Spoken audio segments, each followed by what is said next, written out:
has to do that. We also need leadership from her. Oh, that is going to be a foul on Jewel Lloyd, and they're going to take a look at that. Yeah, that might be upgraded. See, Jewel, as she was fighting over, I think felt that she got hit, but then she just went right in. You'll have a chance to see it on this replay. Minimum, it'll be a personal foul on Jewel Lloyd, but could be more. Did the Indiana Fever really lose Game 5, or were they flat out robbed by referees who refused to let them win? Think about it. Aaliyah Boston fouled out late on what looked like a clean rebound. Kelsey Mitchell got hacked so many times she ended up cramping so badly she was rushed to the hospital. Odyssey Sims took hit after hit and still dropped 27 points. Yet somehow the whistle kept tilting toward Las Vegas every single time. If you honestly believe that was fair basketball, you weren't watching the same game we all saw. This wasn't just a loss, it was a robbery in plain sight. The Fever fought through chaos, injuries, and unbelievable officiating mistakes, only to have their season stolen right out of their hands.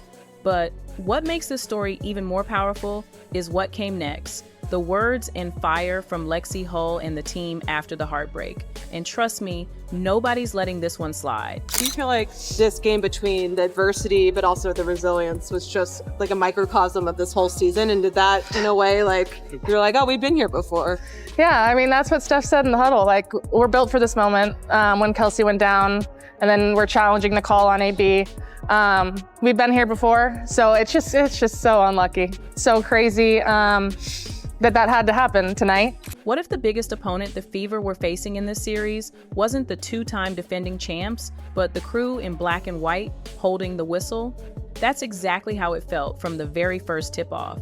Because every time Indiana built momentum, every time they made a push, something stopped them that had nothing to do with basketball skill. The flow of the game was interrupted. Possession after possession flipped back toward Las Vegas on calls that left fans shaking their heads.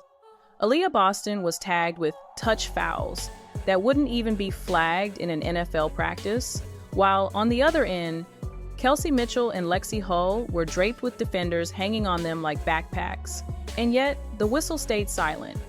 By the time the Fever reached Game 3, it wasn't just frustration, it was a pattern that was impossible to ignore. The free throws told the story. The Aces lived at the line, padding their points and stealing the energy, while Indiana was forced to fight through tackles at the rim with nothing to show for it. How can you keep defensive intensity when every stop risks another foul? Even head coach Stephanie White admitted there was no way to build a strategy when screens are called illegal one trip and completely ignored the next. That's not basketball, that's chaos. The ball goes up. Aaliyah Boston. I don't think that's a foul. To Indiana, and a late loose ball foul is called against. Are you joking me? Fans noticed it, players noticed it, and by Game 4, the entire media world was starting to say it out loud. This wasn't coincidence anymore. This was bias in real time. Every single stat stacked against Indiana, every whistle leaned in favor of Las Vegas, and the numbers didn't lie. Free throws poured in for Aja Wilson and the Aces, while Boston, who spent the entire series getting hammered under the rim, barely touched the line. You don't need advanced analytics to see that imbalance. It was right in front of everyone. And when the Fever finally reached Game 5, the dam broke. This wasn't just a basketball game anymore. It was survival against phantom fouls, missed reviews, and momentum killers that stopped Indiana cold every time they clawed back. By the time the final buzzer loomed, no one could seriously argue it was coincidence. Indiana wasn't just battling the Aces, they were battling a whistle that felt determined to shove them out of the playoffs. And when Game 5 exploded, the whole basketball world finally saw what Fever fans had been screaming all along. Something was seriously wrong. That shit was rigged. Like, the Indiana Fever fought so hard, but like, they literally had 8 injured players. They had 8 injured players, and Aaliyah Boston fouled out for phantom fouls. And they still got to overtime. Like, you can't deny that. Like, you can't, like, the Indiana, they did everything in their power to try to rig that game in regulation. And Indiana just didn't go away. Game 5 will forever feel like a setup, because what we saw that night didn't look like two teams deciding their season on the court. It looked like officials deciding it for them. Imagine fighting for every inch, dragging your body through fatigue, through injuries, through pure willpower, only to have the final moment scripted against you. That's what happened. Aaliyah Boston was whistled for one of the softest moving screens you'll ever see, a call so ridiculous that, on replay, you can barely even spot the contact. Minutes later, Megan Gustafson sold a flop that could have won an acting award, and the refs rewarded it by handing Boston another foul. But the real heartbreak came with 26 seconds left. Boston, battling Jackie Young for a rebound, called for her 6th and final foul. Indiana challenged, desperate for justice, desperate for someone to admit what everyone in the arena could see, that it was two players fighting for position. But the refs doubled down, and Boston was out. Those free throws sealed the lead for Las Vegas and ripped Indiana's anchor off the floor when they needed her most. This wasn't just a mistake, it was a dagger, and it changed the series forever. Boston, do this. Just back her way down. Typically, players do not go down when she makes that contact. Here, Gustafson goes, gets the foul call. And if losing Boston wasn't devastating enough, Kelsey Mitchell never even got the chance to close the fight.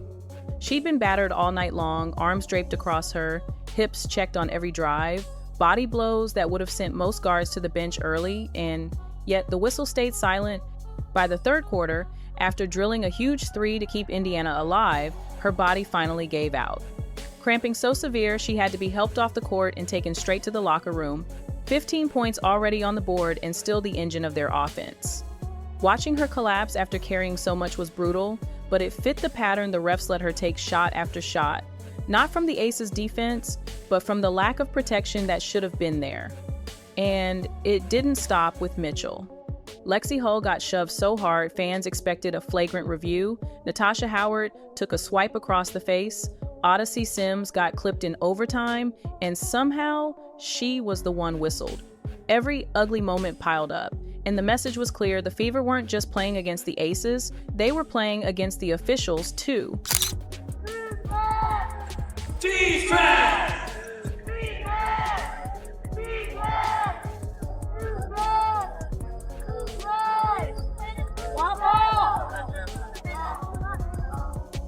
And yet, even when the game looked like it was slipping away, the Indiana Fever refused to fold.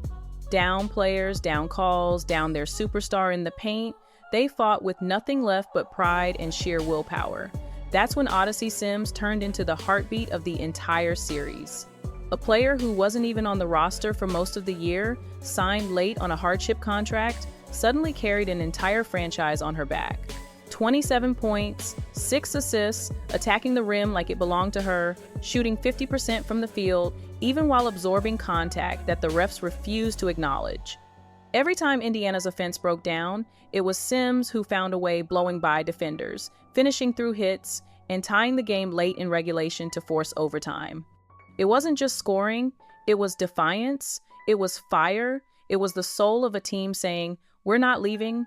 That night, Odyssey Sims wasn't just a spark, she was the battery that kept the Fever alive when everything else tried to drain them. I mean, I think that's something we can take away from this season. Obviously, ending on the loss is hard and not what you want, but I do think that we can be proud of the effort we put out there, especially in the fourth quarter, you know, losing Aaliyah, losing Kelsey. I don't even know if that was the third or fourth quarter. But two of our biggest stars go down and we continue to fight and send it to overtime. So I think that's, you know, we're proud of ourselves, we're proud of that fight, and it's just sad to see this group. Kelsey Mitchell's story in this game was just as powerful because before her body finally shut down, she reminded everyone why she's one of the most electric guards in the league. She came out firing 15 points in barely over 2 quarters, 3 for 3 from deep, slicing through Vegas defenders who couldn't stay in front of her. Every possession she touched the ball, it felt like Indiana had a chance. And even with defenders pounding her, knocking her off balance, grabbing at her arms, she kept answering. And then came the moment no Fever fan wanted to see after hitting a huge 3. She grabbed at her leg, pain written all over her face, and had to be carried out with cramps that were the direct result of being hacked all night without a whistle. It wasn't just an injury, it was symbolic of the whole series. Mitchell gave every ounce of herself, every sprint, every shot, until there was nothing left to give. And even as she left the floor, her fight echoed through the team. That's why her absence in those final minutes felt like more than just losing a scorer. It was like watching the heart of the offense ripped away right when the Fever needed it most. And then there was Aaliyah Boston, the anchor in the middle, the player the Fever needed more than anyone, forced to fight 2 battles at once, against the Aces and against the Whistle. Even in limited minutes because of foul trouble, she still dominated inside, scoring, rebounding, demanding the ball, holding her ground on every possession. She was wrestling 2 and 3 defenders under the rim, absorbing elbows, getting pushed off her spot, and still producing. But the referees had other plans. That brutal 6th foul with just seconds left wasn't just questionable, it was devastating. Watching Boston walk off the floor while Jackie Young marched to the free throw line felt like the entire season collapsing in real time. She had earned the right to decide that game on her terms, but instead, the officials wrote the ending for her. And that's what stung the most. Boston wasn't beaten, she was taken out. Her performance proved she could outwork anyone, but the system ripped away her chance to finish what she started. And while Boston and Mitchell were forced out, Lexie Hull was the one who showed the kind of toughness that doesn't show up in the box score, but will be remembered for years. Playing through a painful back injury that would have sidelined most players, she still delivered 12 points, 7 rebounds, and 3 assists, flying around the court like nothing could hold her back. She dove for loose balls, cut off passing lanes, absorbed contact, and kept fighting when Indiana needed every ounce of energy just to stay alive.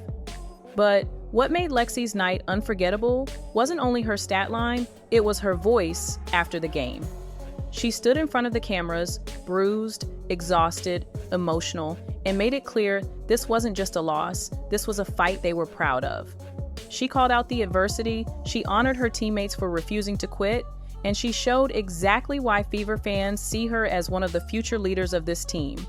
In that moment, Lexie Hull wasn't just another player, she was the spirit of the Fever, the proof that even when robbed, they would never let their fight be stolen.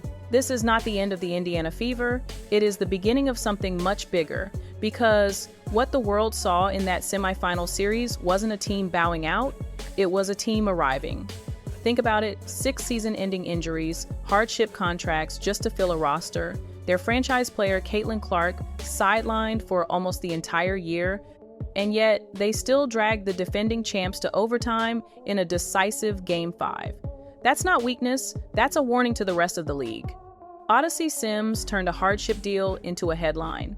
Kelsey Mitchell showed she can carry the offense against anyone. Aaliyah Boston proved she's already one of the most dominant centers in the game, and Lexi Hull emerged as a leader whose toughness can't be measured in stats.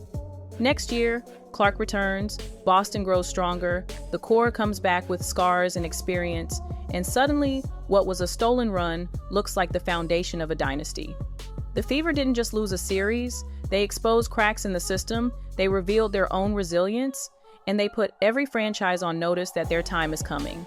The Aces may have advanced, but the real story is that Indiana walked out of that arena with something Las Vegas couldn't take away: belief, identity, and the hunger of a team that knows it was robbed and is ready to make the league pay for it.